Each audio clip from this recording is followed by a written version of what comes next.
Alright, what's going on here? Universal Interactive Studios, copyright 1996. What game could we possibly be playing? Oh, come on. You guys, you all know what game this is. I mean, I've played it on the channel already before, and it's not like I've got that much content at the moment. But I'm doing special rules this time. It's good old Crash, he's back! Crash Bandicoot, the original, the amazing first game in the series. I'm just going to the options screen here so we don't go to the demo real quick. Or actually, no, I want to go to the demo because, you know, the opening cutscene of this game only plays if you sit on the title screen for a bit instead of when you press start, which is pretty stupid, but hopefully that's a flaw they fix when they release the remastered Crash Bandicoot trilogy coming out in early 2017. I'm so hyped for it. You don't even know how hyped I am for it. It's going to be amazing. Anyway, there's a reason why we are now doing this game again. I'm doing it under special rules this time, where I try to beat the game without ever spinning. I'll explain that more once this cutscene is over. But Dr. Cortex, we have not determined the cause of past failures. Moron!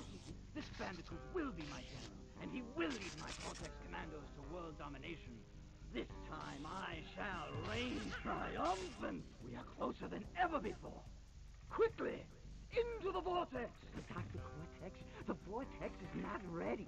We have no idea what it could do. Failure again.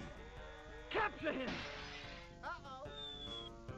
Prepare the female bandit. Alright guys, so yeah, basically, you know, last time I played through this, I talked about the plot, you know, evil scientist, Dr. Neocortex, and his mad scientist assistant, Dr. Nitrous Brio, trying to make a group of mutant commandos that can take over the world, of course, and Crash was supposed to be the leader of that group, but unfortunately the experiment went wrong, Crash was a failure, and he escaped, and now we have to rescue his girlfriend, Torna, from the evil clutches of Dr. Cortex. So, elaborating back on what I'll be doing, I'm going to be trying to beat the game without ever spinning. I will be going for 100%, but of course there's some points in the game where you will have to spin, but not to beat the level, only for 100%. So basically I'm going to be trying to do a run through each level where, you know, I initially try to do the fewest spins physically possible to beat the level.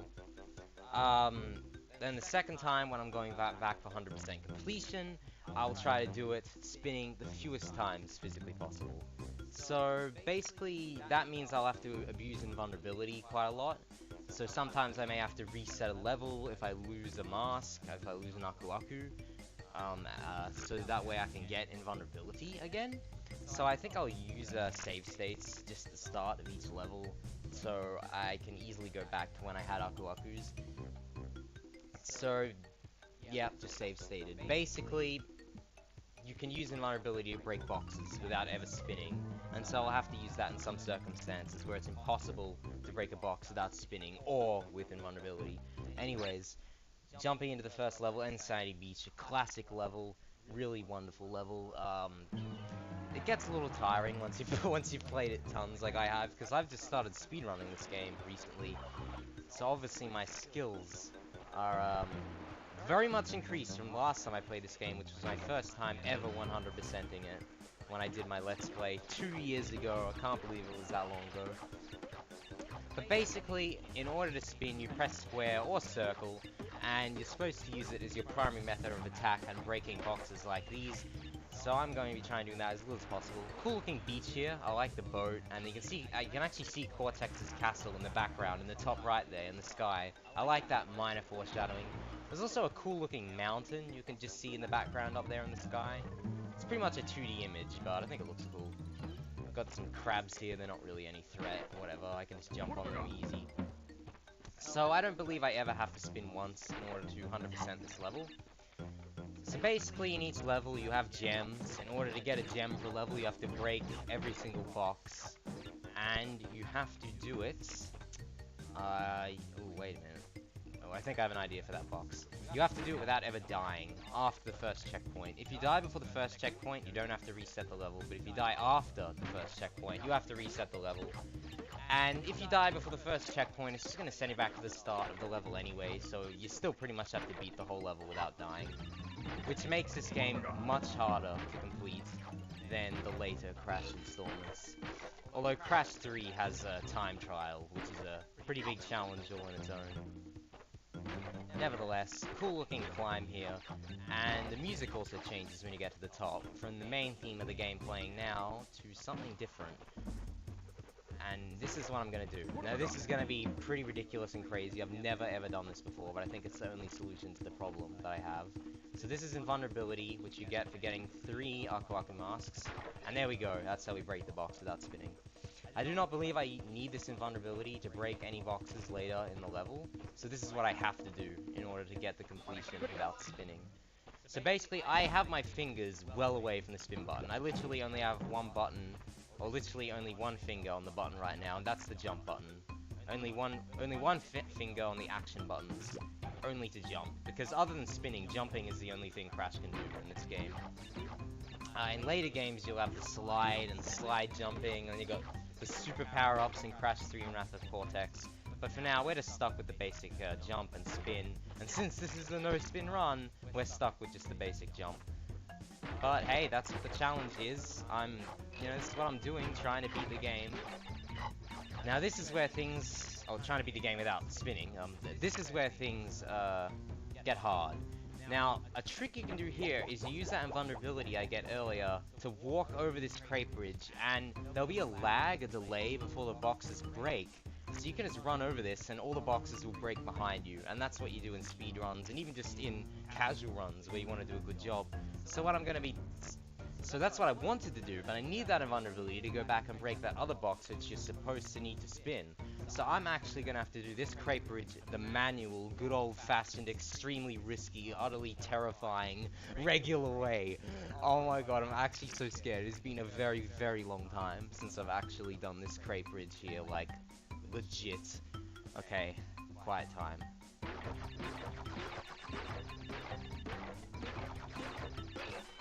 That was scary. I'm not kidding. That was actually very genuinely frightening for me. I thought I was going to fail. I really did. But anyway, this split path here, there's 2 boxes back here, and this is it. These are the only 2 boxes on this path. So I can just go forward to the end of the level now if I wanted to. But I just want to show off the rest of this path here, just, for completion's sake. So there it is, just leads us back.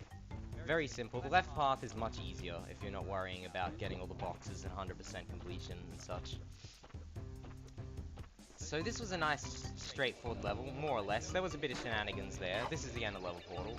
But I was able to beat the level 100% without ever spinning. So this isn't a level I have to worry about backtracking to. So here's the perfect gem screen. We broke all the boxes in the level. There's 49, I believe. My least favorite number, go figure. And in addition to that, I didn't die at all. So I get the gem. And I didn't spin at all, as I mentioned. So there we go.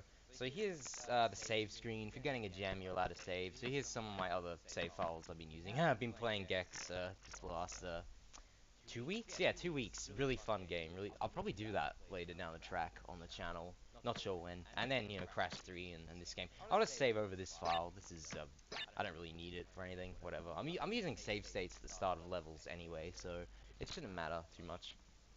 Nevertheless, I think we do have time for another level.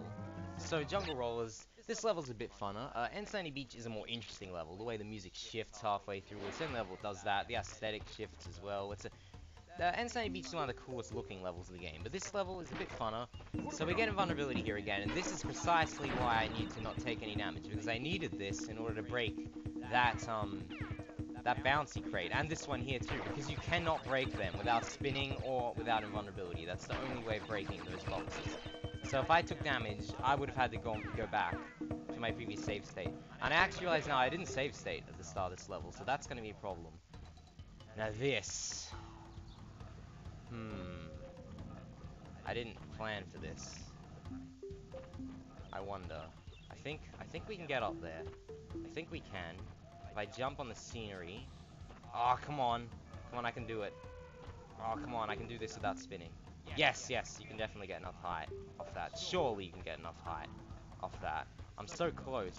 I wish it was straight horizontal. Maybe off this thing? Oh yes, this thing. Oh, look at that, boys. That's what we call skill. That's what we... No, that's not skill. That is, adapting to the situation. That's adapting to the situation. I love that. And we need that in vulnerability because there are boxes here I would not be able to break without spinning. See? It all works out, doesn't it? It all works out. Alright, get those skunks. Oh, and I also hit one of the skunks into... Oh, yes! That's perfect. I would have had to spin there. I would have had to spin there because that was a TNT tower there with a life in the middle. I would have had to spin in order to activate the TNT. So, if I messed that up, I would have had to reset the level. Yeah, I would have had to go back to the very first save state. Aha! I feel so privileged that I accidentally did that. I mean, it often happens. That isn't rare for the skunk to get knocked back into that, but, you know, whatever. I feel very lucky. I've not spun at all yet in the level. Very, very happy with this performance. We're heading to the bonus round now, so for collecting 3 Torna tokens, those are pictures of Torna's face, you know, Crash's girlfriend. Get these bonus rounds, which let you save the game. The only way to save the game is beating one of these bonus rounds or getting a gem, but gems only save, or the save you get for getting a gem only saves your gems. It won't save your level progress, which is pretty stupid. Only these bonus rounds save your level progress. The save system in this game sucks. It's one of the common criticisms about it. Hopefully they'll fix that up in the remaster. I'm sure they will. So here's Torna. A lot of people question why she's here in the trees, why we can't just like rescue her here.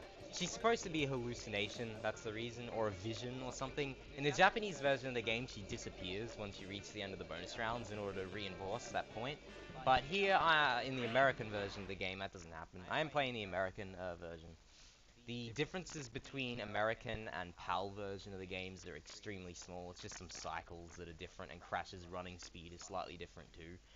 So yeah, we get save point 1 out of 32 levels, 0 out of 2 keys. Keys are needed to unlock the 2 secret levels of the game. I will discuss them later when they're more relevant. And there are 26 gems, of which we already have 1, as you can see. That was from the first level, Sandy Beach. Nice pun too, I love that, Sandy Beach classic Crash pun. Jungle Rollers isn't a Crash pun. The level names in this game are much less punny than they are in later installments in the Crash series. I'll say that much. There's still some puns though in there. Obviously, I haven't even mentioned these rollers. They're the main gimmick of the level, but they hurt you when they touch you, so just avoid them, basically. Real simple, real simple. And there we go, that is Jungle Rollers without having to spin a single time. Unfortunately, I was not able to beat it, because this level has a gem route which you need in order to get all the boxes. You need a particular colored gem. You need the green gem. It is actually possible to get all the boxes in this level without the green gem through a skip, and since I've started learning to speedrun this game, I can do that skip, and I could have done it earlier if I wanted to. You actually do not have to spin in order to do the skip. But for legitimacy, that's not the word, legitimacy's sake, yeah, legitimacy, that's the word I'm looking for.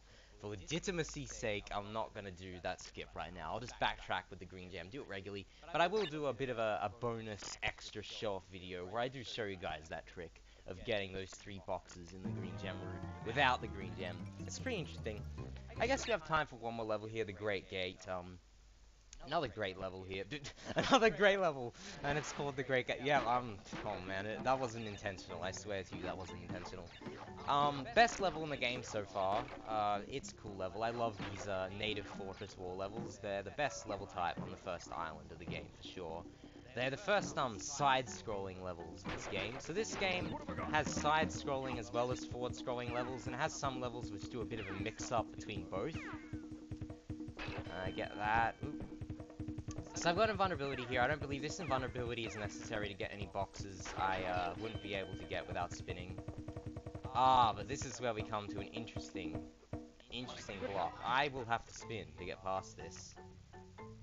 Yes, you're supposed to spin this to make it rotate into a platform that you can stand on. And I don't think there's any possible way of getting past it without spinning it. I think this might be the first forced spin of the game, my friends. I think this might be it.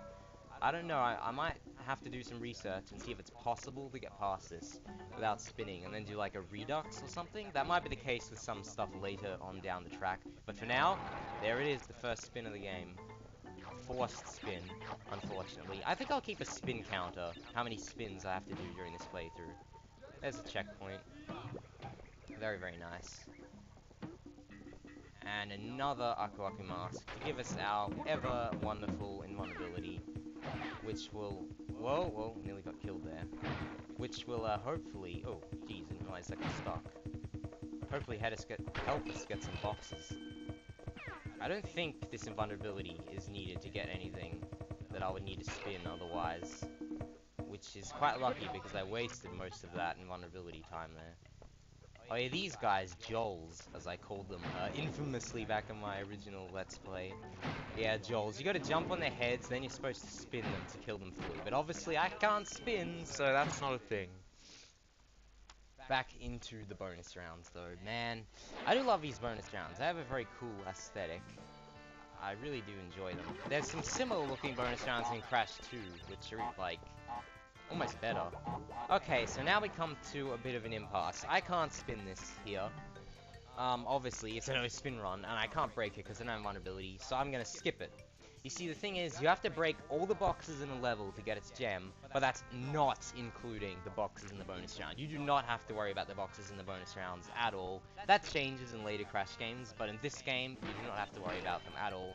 So if I find a box in a bonus round which I can't break without spinning, I'm just skipping it, okay? It's not needed for completion. But otherwise, I'm going to be trying to break it.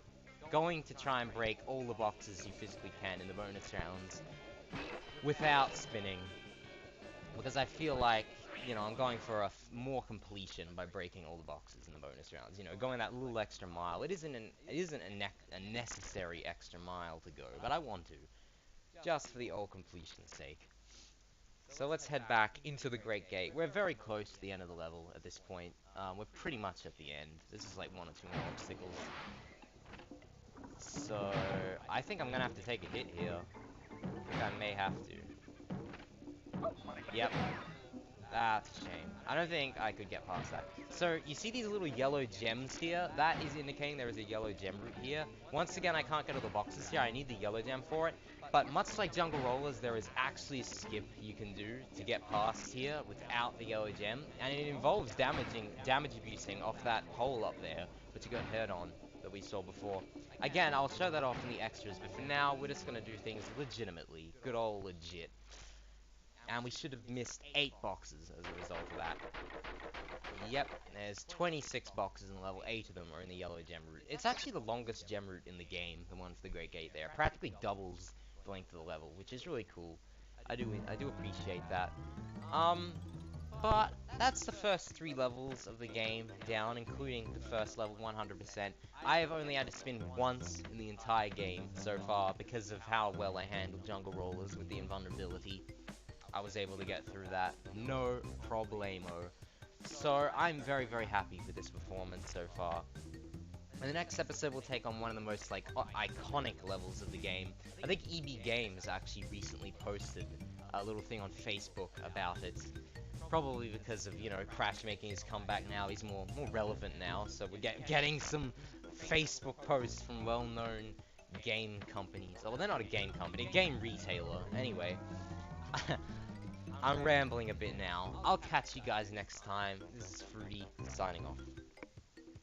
Okay, so just a little extra recording thing I'm putting in after the video, because I realized that I forgot to mention the big reason why I decided to jump straight back into Crash 1 again, even though, you know, I haven't really got too much other content on my channel at the moment. The reason for that is that today is actually the 9th of September 2016. September 9th, 2016, I'll repeat that again. And that is very, very relevant for this game. The reason for that being is that if you look at the Wikipedia page for Crash Bandicoot, or just like most sources, you will see that the original release for Crash Bandicoot in North America, its first ever release, was on September 9th, 1996. 20 years ago to the day. Today is Crash's 20th birthday. No lie, no exaggeration. So I decided to do this video, start this series, as my little personal homage. I will be continuing this series well into the sequels. That's how I'll be doing my Let's Plays of Crash 2, Crash 3, Wrath of Cortex. You know, all those good games which I will be playing, of course, eventually on the channel. I won't do them all immediately. I want to do some other non-crash related stuff too in the not too distant future. But for now, this is the tradition that's going to be starting the no spin challenge runs through the game, and I think it's going to be a lot of interesting, really good fun starting here today on Crash's 20th birthday. Man, that is simultaneously really hype that he's turning 20 today, and also kind of sad that he's he's so old. But hey, he's getting revived. We're having the Crash Remastered trilogy. If that's successful, which it damn well better be, then we're probably gonna get some original new Crash games after that, and the series is just gonna flourish. I'm really hoping it does because it's just gonna be wonderful. I also feel I should clarify that I will just be going for any percent completion at first. Like, so I can go through the game and see the minimum amount of spins you need to actually beat the game. And then once I've beaten Cortex, then I'll be going back, doing the backtracking to levels I couldn't break all the boxes in, and doing them, and then getting another forced spin total. So I'll get two forced spin totals, one for the amount of spins you need to beat the game, and one for the amount of spins you need to complete the game 100%. So that's the way things are going to work from now on. Anyways, I think we've heard enough from me. That'll do for now. Hopefully I'll catch you in part 2 when we take on boulders and a bunch of other levels coming in down the track. It should be a lot of good fun. I'm very much looking forward to it. But anyway, it's Friday. I've got things to do, and those things to do include eating pizza and watching TV. Real great Friday night plans, eh? Alright, I'll catch you guys next time. This is Fruity signing out.